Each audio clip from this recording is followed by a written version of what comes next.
Hello साथियों, मैं BL लोना मेरे यूट्यूब चैनल स्टडी टाइम में आपका हार्दिक स्वागत करता हूं। पिछली जो क्लास थी उसके अंदर हमने छंद की शुरुआत की थी। छंद के बारे में देखा कि छंद कितने प्रकार के होते हैं। छंद की जो अलग अलग विद्वानों ने जो परिभाषाएं दी उनके बारे में हमने पिछली क्लास के अंदर देखा। आज इस क्लास के अंदर हमारे जो फर्स्ट ग्रेड के सिलेबस में जो जितने भी छंद दे रखे हैं, दोहा है, रोला है, चौपाई है, गीतिका है, हरी गीतिका है, उल्लाला है, ये जो जितने भी दे रखे उन सभी के बारे में हम अध्ययन करेंगे। एग्जाम की दृष्टि से उससे संबंधित किस प्रकार के क्वेश्चन है वो अक्सर पूछे जाते हैं, वो सारे पॉइंट यहाँ पर लेने की कोशिश करेंगे। क्योंकि यहाँ पर हम संपूर्ण फर्स्ट ग्रेड का कोर्स करेंगे। हिंदी साहित्य का इतिहास, गद्य विधाएं हमने कंप्लीट कर लिए। काव्य शास्त्र चल रहा है। काव्य शास्त्र में हमारा ये जो छंद वाला टॉपिक हो जाएगा, उसके बाद में काव्य गुण और काव्य रस दो टॉपिक और रहेंगे। फिर हमारा जो 12वीं तक के लेवल का जो दे रखा है उसके अंदर जो काव्य शास्त्र है वो कंप्लीट हो जाएगा। फिर जो बीए लेवल का रहेगा वो हम देखेंगे, जिसके हमारे जो आगे जो काव्य हेतु है, काव्य प्रयोजन है, वो ऐसे दे रखे वो हम सभी देखेंगे। तो अगर आप मेरे चैनल पर पहली बार विजिट कर रहे हो तो चैनल को सब्सक्राइब कर ले, बेल आइकन को ऑल पे प्रेस कर ले, ताकि जब भी मैं कोई नया वीडियो अपलोड करूं तो उसका नोटिफिकेशन आपको तुरंत मिल सके। बिना समय गंवाए शुरुआत करते हैं हम क्लास की। तो दोहे से हम शुरुआत करते हैं कि दोहा क्या होता है।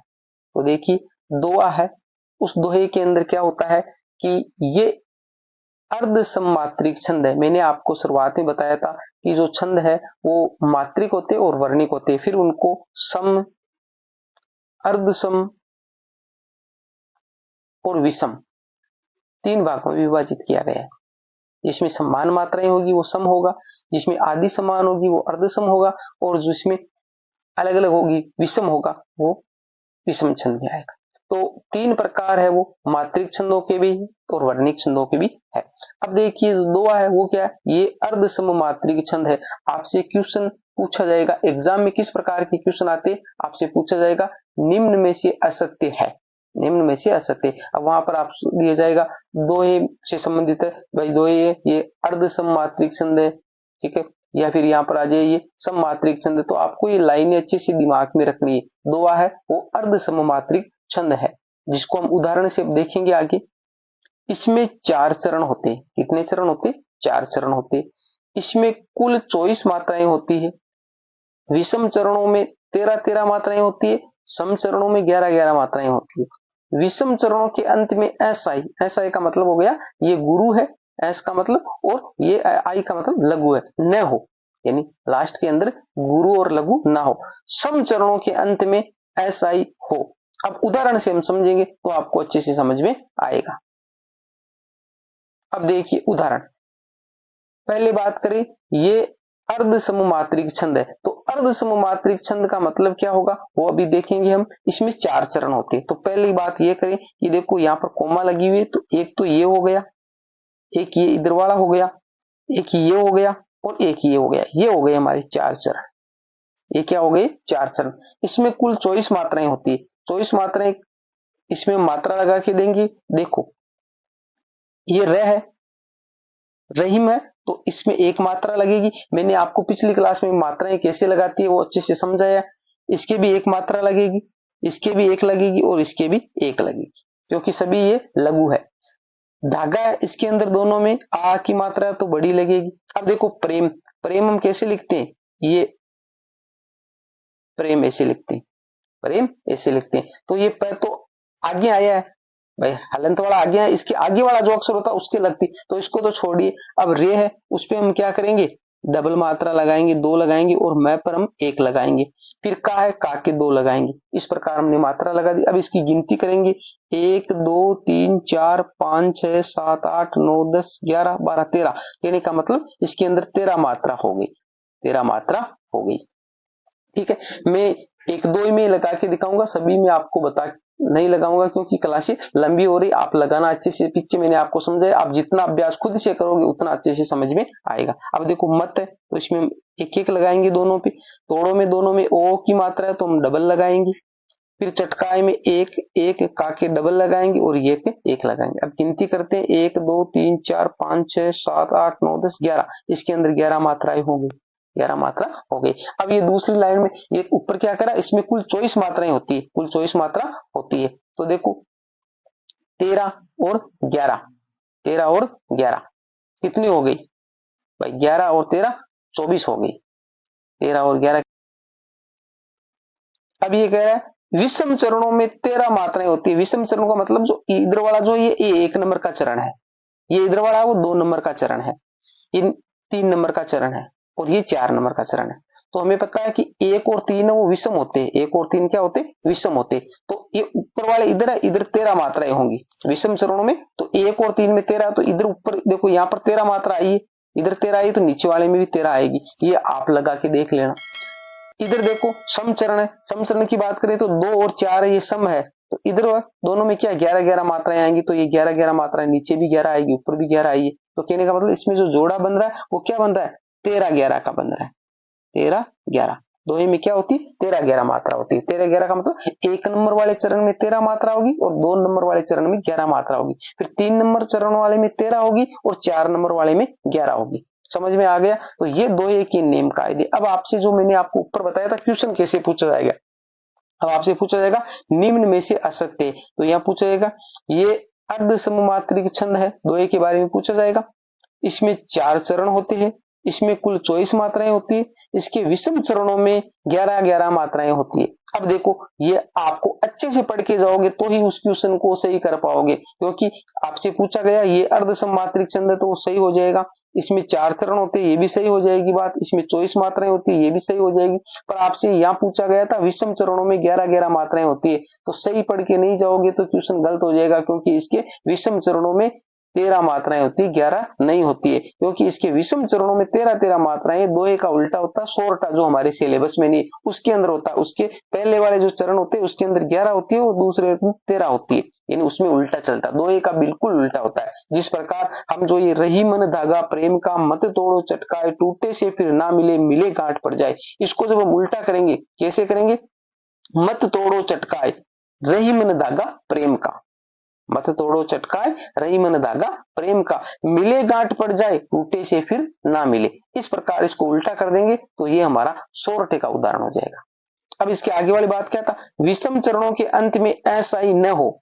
विषम चरणों के, तो विषम चरण कौन सा है? विषम चरण हमारा 1 नंबर वाला है और ये 3 नंबर वाला है। अब ये कह रहा है कि विषम चरणों के अंत में ऐसा ही ना हो, तो देखो इसका अंत कहां हुआ है? अंत हमारा ये हो रहा है रही मन धागा प्रेम का। तो देखो ये रहा, ये का है, का के हमारे को ऐस लगा और ये मैं इसकी आई लगा, तो पीछे लास्ट में ये आया इसके, यानी आई और ऐस आया। तो ये कह रहा है कि ऐसा ही ना हो, यानी गुरु और लघु ना हो। तो यहाँ पर तो हमारे लघु और गुरु आया, तो ये बात सटीक बैठ रही है, तो ये सही है। सम चरणों के अंत में ऐसा ही हो, यानी विषम चरणों के अंत में तो ऐसा ही ना हो और सम चरणों के अंत में ऐसा ही हो। अब देखो ऐसा ही हो का मतलब ये चटकाए, तो का के ऐसा लगाया और ये के ऐसा लगाया, तो ये ऐसा हो रहा है, ऐसा हो रहा है। अब इसको याद कैसे करोगे? तो देखिए आपको ज्यादा कंफ्यूजन होने की जरूरत नहीं है, आपको सिर्फ एक ये दोहा याद करना है, एक दोहा याद करना है। ज्यादा ये नेम कायदे रटने की जरूरत नहीं पड़ेगी, आपको सिर्फ क्या करना है, एक बार मैं इरेज कर लेता हूं।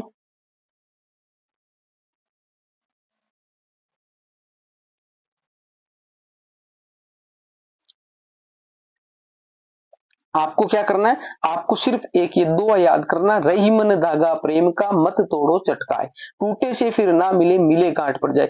एक ये याद कर लोगे और इसके अंदर आप मात्रा लगाना सीख जाओ, इसके अंदर मात्रा लगाना सीख जाओ। अब आपसे ये क्या होगा कि अगर याद करोगे तो ये दोहे का उदाहरण है, किसका उदाहरण है? दोहे का उदाहरण। अब आप में क्या होगा कि इसमें आप मात्रा लगा दोगे, तो आपको जैसे ये आपने अच्छे से इसको रट लिया, तो आपको ये दोहे में आप मात्रा लगाओगे तो आपको पता चल जाएगा इधर 13 आएगी, इधर 11 आएगी, इधर 13 आएगी, इधर 11 आएगी, तो आपको पता चल जाएगा दोहे में क्या होगा। पहला जो चरण और तीसरा चरण है जो विषम चरण है उसमें 13-13 होगी, इसमें 11-11 होगी, ये कंप्लीट हो गया। फिर आप गिनती करोगे तो आपको पता चल जाएगा दोहे में 24 मात्राएं होती। फिर जो ऐसा वाली बात आएगी तो यहाँ आप देखोगे तो ये कंप्लीट। तो कहने का रटना कुछ नहीं है, सिर्फ समझना। तो एक दो याद कर लो ये, और इसमें आप मात्रा लगा के अच्छे से समझ लो इसको, ठीक है। आगे देखो, अच्छे से समझ में आ गया होगा दोहा। मेरे हिसाब से इतना कुछ समझाने के बाद में आपको दोहे से संबंधित कोई क्वेश्चन गलत नहीं होगा। आगे देखते हैं।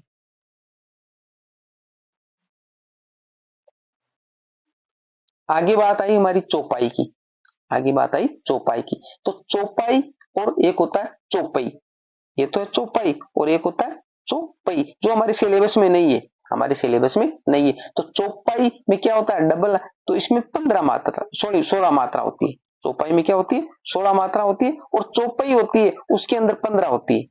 ठीक है, और ज्यादा कोई फर्क नहीं है, और सारे नेम सेम ही चलेंगे। चौपाई में 15 होती है और चौपाई में, क्योंकि इसमें एक मात्रा बढ़ गई नहीं है, तो इसलिए इसमें 16 हो जाती है चौपाई। समझ में आ गया, वो सिलेबस में नहीं है, फिर मैंने आपको बता दिया। जिस प्रकार दोहा बताया तो उसके साथ में आपको सोरठे के बारे में बता दिया। सोरठा है वो दोहे का बिल्कुल उल्टा होता है। तो आपके दो समझ में आ गए, दोहा भी आ गया और सोरठा भी आ गया। बाई चांस आपके सेकंड ग्रेड का भी आप एग्जाम दोगे तो वहां पर जैसे सोरठा हो तो आपको समझ में आ गए। अब चौपाई हमारी है पर चौपाई नहीं है, तो दोनों सेम ही है। चौपाई में 16 मात्रा है और चौपाई में 15 मात्रा है। ठीक है, ये सममात्रिक छंद है। जिस प्रकार दोहा क्या था, अर्ध सममात्रिक था। अर्ध सममात्रिक का मतलब आधे में लिखती, तो उसके हमने देखा पहले वाले में और तीसरे वाले में क्या थी, 13 मात्राएं थी, और दूसरे वाले में और चौथे वाले में 11 थी। तो आधा आधा समान था, ऊपर नीचे देख रहे थे, आधा समान था। चौपाई क्या है, ये सममात्रिक छंद है, इसके अंदर सभी में सेम ही मात्रा आएगी। इसमें 4 चरण होते हैं, जिस प्रकार दोहे में भी 4 चरण होते हैं और चौपाई में भी 4 ही चरण होते हैं। इसमें प्रत्येक चरण में 16 मात्राएं होती है। दोहे में अलग अलग हो रही थी, आदि समान थी, तो ये सममात्रिक है, इसलिए चारों चरणों में 16-16 मात्रा होगी। जैसे ये पहला आया इसके अंदर 16 होगी, फिर ये आया इसके अंदर 16 होगी, फिर इसमें 16 होगी, और फिर आगे वाला आया उसमें 16 होगी। सभी में 16-16 मात्राएं होगी। आगे कह रहा अंत में गुरु लघु ना हो, यानी ऐसाई ना हो अंत में। ठीक है, इसमें पहले चरण की तुक, इसमें पहले चरण की तुक दूसरे में और तीसरे चरण की तुक चौथे चरण में मिलती है।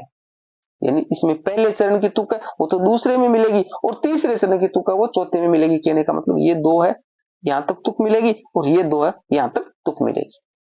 चरण के अंत में जगण ISI और तगण SSI नहीं होने चाहिए।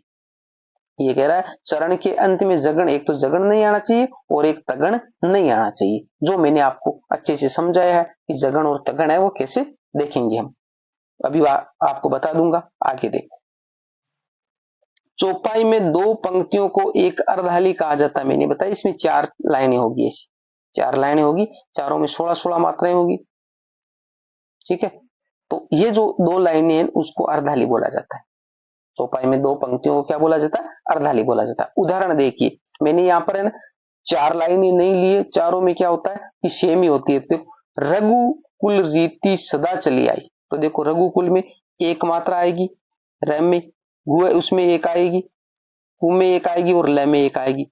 री है इसमें बड़ी मात्रा 2 आएगी, ती में 1 आएगी, स में 1 आएगी, दा में डबल आएगी, च में 1 आएगी, ली में 1 आएगी। आ और ई दोनों बड़ी है, आई बड़ा है और ई बड़ा है, तो इसमें 2-2 आएगी। गिनती करते हैं 1 2 3 4 5 6 7 8 9 10 11 12 13 14 15 16, इन 16 मात्रा हो रही है।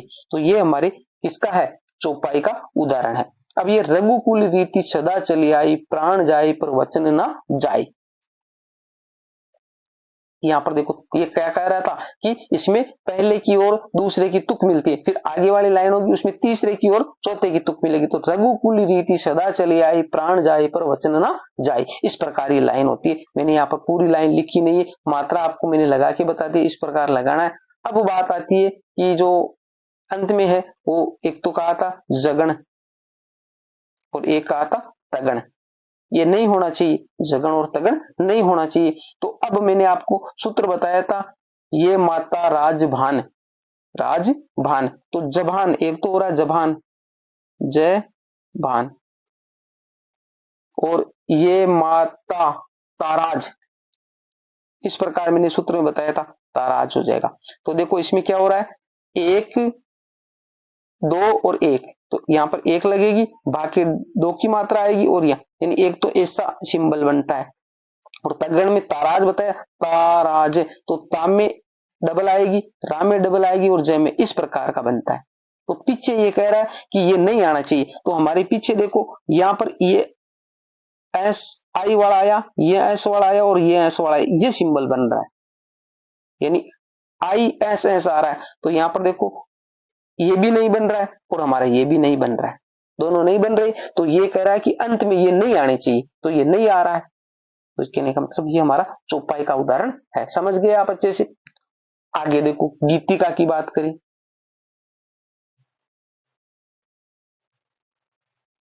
हमारी गीतिका में क्या होगा, एक तो होता है गीतिका और एक होता है हरी गीतिका, गीतिका और हरी गीतिका। तो इसमें ज्यादा फर्क नहीं है, गीतिका में 26 मात्राएं और हरी गीतिका उसमें 28 मात्राएं। गीतिका में क्या है 26 मात्राएं और इसके अंदर 2 बढ़ गई है हरी, यानी गीतिका के आगे हरी लगा ना, तो हरी में क्या हो रहा है, एक तो ये और एक ये 2 मात्रा बढ़ रही है, तो इसलिए ये 2 मात्रा बढ़ाते हैं, क्या हो जाता है, हरी गीतिका हो जाता है गीतिका का। आगे देखो, ये सममात्रिक छंद है, क्या है, सममात्रिक छंद। जिस प्रकार चौपाई था सममात्रिक छंद, इसमें 4 चरण होते, जिस प्रकार चौपाई में होते, दोहे में होते 4 चरण, इसमें प्रत्येक चरण में 26 मात्राएं होती, जो चरण मैंने आपको अच्छे से बता दी है। इस प्रत्येक चरण में क्या होगी, 26 मात्राएं होगी। 14-12 मात्रा पर यति होती है, यति का मतलब रुकना होता है, मैंने आपको यति और गति के बारे में पिछली क्लास के अंदर समझाया है। तो 14 मात्रा होगी, उस 14 मात्रा पे रुक जाते, जिस प्रकार दोहे में हम 13 मात्रा पे रुकते, फिर आगे 11 मात्रा होती, तो इसमें क्या होगा, जो इसमें 14 मात्रा पे रुकेंगे, फिर पीछे जो 12 मात्राएं बचेगी और पूरी कितनी हो जाएगी, 26 हो जाएगी, जिस प्रकार पूरी दोहे में क्या 24 हो रही थी। अंत में लघु गुरु होते हैं, IS है होते, अंत में लघु गुरु होते। उदाहरण देखिए, अब मैंने यहाँ पर उदाहरण क्या लिया है कि इसको समझाने के लिए आपको ज्यादा रटना नहीं पड़ेगा, आपको क्या करना है, हरी गीतिका हरी गीतिका हरी गीतिका और आगे गीतिका, 3 बार तो हरी गीतिका हरी गीतिका हरी गीतिका लिखना है और आगे फिर गीतिका लिखना है, और इसमें आप मात्रा अप्लाई करके देख लोगे तो आपको पता चल जाएगा कि इसके अंदर कितनी मात्राएं होती है। तो देखिए, हरी गीतिका में मात्रा लगाएंगे, है में 1 लगेगी, री में 1 लगेगी, गी बेडा है तो 2 लगेगी, फिर हमारा ती में 1 लगेगी, फिर हमारा का में 2 लगेगी। इसी प्रकार इसमें लगेगी 1 1 2 1 और 2। तो अब गिनती करते हैं, 1 2 3 4 5 6 7 8 9 10 11 12 13 14। तो कहने का मतलब पहले 14 आ रही है, यहाँ पर हमने कोमा लगा दी, यानी 2 हरी गीतिका एक शब्द में 7 मात्राएं होती है। तो यहाँ पर भी लगाएंगे तो इसमें भी 7 हो जाएंगी, मैंने लगा के देख लिया, और इसमें क्या हो जाएगी, फिर 5 होगी, भाई 5 ही होगी। गीतिका में गी में बड़ी है तो 2 लग जाएगी, ती में 1 लग जाएगी और का में फिर तो ये 5 हो गई, तो 7 5 12 होती है। तो यही कह रहा है ये नेम, 14 और 12 पे यति होती है, 14 के बाद में यति लगाएंगे। अब ये कह रहा है कि अंत में है वो IS नहीं होना चाहिए, तो अंत में देखो यहाँ पर सॉरी IS होते हैं, IS होते हैं, तो ये रहा देखो, यहाँ पर IS हो रहा है। तो समझ में आ गया। तो आपको इसको गीतिका के अन्य उदाहरण रटने की जरूरत नहीं है, आपको हरी गीतिका हरी गीतिका हरी गीतिका 3 बार ही लगाना, आगे गीतिका लगा देना और आपका काम हो जाएगा। फिर जैसे आप इसमें मात्राओं की अप्लाई करोगे आपको अपने आप ही पता चल जाएगा। थोड़ा बहुत तो आपको समझना पड़ेगा, थोड़ा बहुत रटना भी पड़ेगा, बाकी ज्यादा कोई दिक्कत वाली बात नहीं है। और इतना जो मैंने आपको समझाया इतना आप कर लेते हो ना, तो आपके एग्जाम में क्वेश्चन गलत नहीं होगा, 100% इनमें से आपका काम बन जाएगा। ऐसे ही क्वेश्चन पूछते हैं, बाकी आपको ये रटना अच्छे से पड़ेगा। आगे बात करते हैं हम हरी गीतिका की। हरी गीतिका क्या है, हरी गीतिका में क्या होता है कि सेम गीतिका की तरह ही चलता है, सिर्फ 2 मात्राएं आगे बढ़ जाती है, उसमें 26 थी और इसमें 28 हो जाती है, 28 हो जाती है। ये सममात्रिक छंद, गीतिका भी सममात्रिक छंद था, इसमें 4 चरण होते हैं, गीतिका में भी 4 चरण होते हैं, इसमें प्रत्येक चरण में 28 मात्रा होती है, गीतिका में क्या होती है 26 मात्राएं होती है, यहाँ पर 28 2 मात्रा बढ़ गई। 16-12 पे यति होता, वहां पर क्या होता था 14 और 12 पे यति था, तो इधर तो 12 ही रहा, अब 2 मात्रा बढ़ी तो इधर 16 हो गया, तो ज्यादा कोई अंतर है नहीं, 16-12 मात्रा पे यति होती है। अंत में लघु गुरु ऐसा ही होते, तो गीतिका में भी होते थे। उदाहरण देखिए, हरी गीतिका हरी गीतिका हरी गीतिका हरी गीतिका, वहां पर हम क्या कर रहे थे, 3 बार हमने हरी गीतिका लिया और 1 बार गीतिका लिया, यहाँ पर 4 बार हरी गीतिका ही रखना है, 4 बार क्या रखना है, हरी गीतिका ही रखना है। अब देखिए यहाँ पर थोड़ा ध्यान आपको क्या रखना है, वो मैंने यहाँ पर जो कोमा लगाई है वो आपको कोमा यहाँ नहीं लगानी है, वो कोमा यहाँ लगेगी, क्योंकि यहाँ तक तो जैसे इसमें लगा के मैंने अप्लाई करके दिखाया था, यहाँ पर 7 मात्राएं थी और यहाँ पर भी 7 थी, फिर वो जो हरी है कोमा यहाँ लगेगी, क्योंकि इसके अंदर 14 नहीं लेकर 16 मेरे को रखना है, क्योंकि इधर 12 ही रखना है, इधर 12 ही रखना है, तो कोमा है वो हरी के बाद, यानी हरी गीतिका फिर हरी, वहां पर कोमा लगेगी, स्टॉप यहाँ लगेगा और गीतिका फिर हरी गीतिका, ऐसे। तो इधर वाले में हमारे 16 हो जाएगी और इधर वाले में 12 रह जाएगी, 12 रह जाएगी। समझ में आ गया। तो ये उदाहरण आप याद कर लीजिए, और सारे नियम है वो गीतिका वाले ही इसमें अप्लाई होंगे।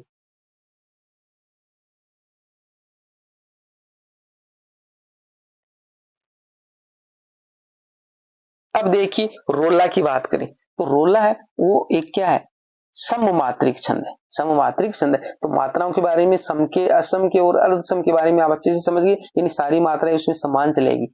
इसमें प्रत्येक चरण में 24 मात्राएं होती है, जिस प्रकार दोहे में भी क्या हो रही थी, 24 मात्राएं हो रही थी। परंतु दोहा क्या था, वो दोहा अर्धसम था, दोहा क्या था, अर्धसम था। परंतु हमारा दोहे में और इसमें फर्क है, 4 चरणों में इसमें क्या, इसमें प्रत्येक चरण में 24 मात्राएं होंगी, और दोहे में क्या हो रहा था, दोहे के अंदर क्या हो रहा था, दोहे में अर्धसम था। आधे इधर वाले में अलग मात्राएं थी और इधर वाले में अलग मात्राएं थी, इधर वाले में 13 चल रही थी और इधर वाले में 11 चल रही थी, इसलिए वो अर्धसम था। परंतु रोले में मात्रा तो 24 ही होती है, तो आपको अच्छे से ध्यान रखना है, मात्रा तो 24 होती है, परंतु इसके प्रत्येक चरण में क्या है, मात्राएं 24 होती है, और ये एक सममात्रिक छंद है। 11वीं मात्रा पर यति का प्रयोग किया जाता है, 11 मात्रा होगी उसके बाद में यति लगाएंगे, 11 मात्रा पे यति लगाएंगे, परंतु मात्राएं क्या होगी इसके अंदर, समान ही होंगी। उदाहरण देखिए, हुआ बाल रवि उदय कनक नभ किरणें फूटी। अब देखिए इसके अंदर क्या हो रहा है कि मात्रा है, हम लगा के देख लेते हैं। अब देखो ये है हु आया तो इस पे एक मात्रा लगाएंगे, छोटा ऊ की मात्रा है, आ के अंदर डबल लगाएंगे, बा में आ की मात्रा है तो 2 लगाएंगे, फिर ल में 1 लगाएंगे, फिर र के 1 लगाएंगे, वी के 1 लगाएंगे, उदय में पूरे में 1-1 लगेगी, कनक में 1-1 लगेगी, नभ में 1-1 लगेगी, किरणे में की के 1 लगेगी, र के 1 लगेगी, णे के डबल लगेगी, फूटी इसके अंदर दोनों में डबल डबल लगेंगी। अब देखिए गिनती करते हैं, 1 2 3 4 5 6 7 8 9 10 11 12 13 14 15 16 17 18 19 20 21 22 23 24 मात्राएं पूरी 24 हो गई, मात्राएं 24 हो गई। पहली जो लाइन है उसके अंदर 24 मात्रा है। अब ये कह रहा है कि उसके अंदर ये सममात्रिक छंद है और इसमें 24 मात्राएं होती है और 11वीं मात्रा पे यति लगाना है। दोहे में क्या कर रहे थे, यानी ये शोरटे की तरह चल रहा है, दोहे में हम 13 पे यति लगा रहे थे तो इसमें 11 पे यति लगाना। तो देखो 1 2 3 4 5 6 7 8 9 10 11 यहाँ पर यति लगाना है, यानी कोमा लगाना, रुकना है। तो हुआ बाल रवि उदय, हुआ बाल रवि उदय कनक नभ किरणें फूटी, इस प्रकार में बोलना है इसको।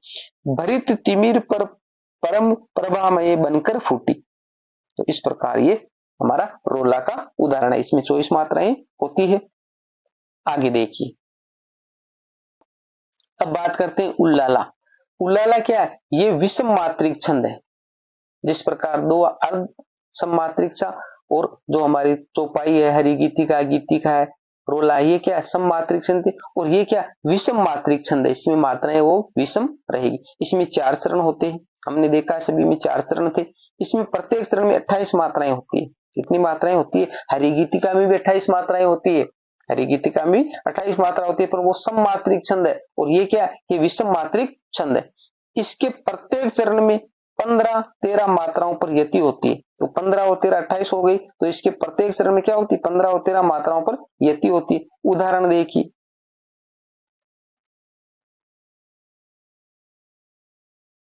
उदाहरण क्या है, हे शरणदायिनी देवी तू करती सबका त्राण है, तू मातृभूमि संतान हम, तू जननी तू प्राण है। तो ये इसका उदाहरण है जिसके अंदर 28 मात्रा होगी। अब यहाँ पर यति है वो कहां पर लगानी, मैंने आपको मात्रा लगाना अच्छे से समझा दिया, आप खुद मात्रा लगा के अच्छे से देख सकते हो भाई कैसे मात्रा लगानी। जितना अभ्यास खुद से करोगे उतना अच्छे से आपको समझ में आएगा। तो इसके अंदर मात्राओं अप्लाई करनी है और हमारे को 15 मात्राओं पर क्या है, रुकना है। तो 15 मात्राएं यतु पर आएगी, वहां पर हमारे को क्या करना है, यति लगाना है, और फिर आगे पीछे वो 13 मात्राएं बचेगी, पूरी 28 मात्राएं होती है इसके अंदर। ठीक है, तो ये हमारे 6 छंद दे रखे थे फर्स्ट ग्रेड के सिलेबस में, जिसको हमने अच्छे से देखा, आपको अच्छे से समझ में आ गया होगा। फिर भी किसी प्रकार का डाउट है तो आप मेरे को कमेंट करके पूछ सकते हो। वीडियो पसंद आई है तो इसको लाइक करिए, अपने दोस्तों के साथ में भी शेयर कीजिए। अभी तक आपने चैनल को सब्सक्राइब नहीं किया तो सब्सक्राइब जरूर कर लिए। मिलते हैं अगली वीडियो में, तब तक के लिए जय भीम, जय भारत।